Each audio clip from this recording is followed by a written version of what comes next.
Welcome back to Dynamics Unplugged, and welcome back to D365 Finance and Supply Chain Management A to Z 2.0. This week, we have the letter X, which is a very difficult letter to find examples for. There are not many words that start with the letter X, especially when it comes to menu or functions within an ERP system. So we're going to cheat. In today's edition, the letter X is for external item identifiers.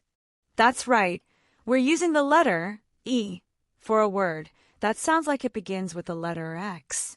Phonetically, it works better for our example. If you are not familiar with external item IDs and descriptions, this data allows companies to map vendor or customer item numbers and names to their internal D365 release products. This information then could display on transactions such as sales and purchase orders, as well as printed documents like the sales order confirmation or invoice forms. This can be a key identification for efficient processing and collaboration between companies across the supply chain. Recently, in D365 Supply Chain Management, version 10.0.45, Microsoft introduced a new preview feature to leverage external item identifiers to add products to sales orders. Let's navigate to Feature Management and find the new feature. We can see the Enable Lookup-Based Search for Sales External Item Identifier field feature has been added in the Sales and Marketing module.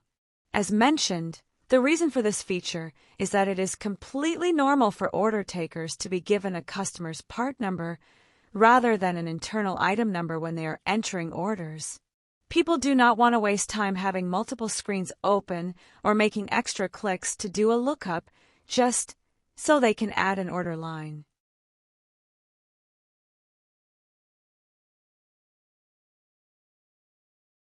Now that we have confirmed the new feature was enabled in our environment, we will navigate to a customer account and see it in action. Under the Cell Action ribbon tab, we can see an option called Setup External Item Descriptions. In my example, we can see I am using the customer account called Beer Distribution Global, and we can view or create external item descriptions. This is where you can maintain the mapping of a customer part number and description to the D365 item number or released product. Under our example customer, we can see that one mapping is already created for item number Drew Brew, which our beer distribution customer calls DG1001 Distribution Global Drew Brew. If we click the New button, we can add another mapping for a different released product. Here, I will add a mapping to item number A0001. I will give it an external item number of DG2002, and I will give it a description of DG cables. In the last part of our demo, we will now review the efficiency gain this new feature has introduced. We will create a new sales order for Beer Distribution Global. If we use the item number dropdown, we can search by the D365 item number or search names. For example, we see A0001 and Drew Brew examples populate when using that field. However, we do not see the DG data from our external item numbers and descriptions.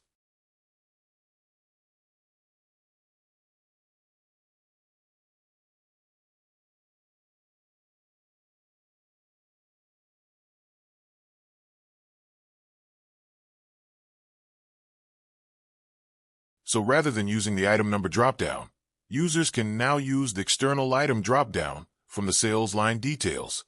Imagine that rather than only the two items in my example, that a customer had hundreds or thousands of parts they purchased from you.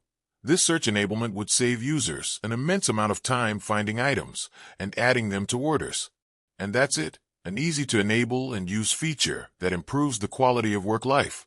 Thanks for joining us for the letter X in D365 Finance and Supply Chain Management A to Z 2.0.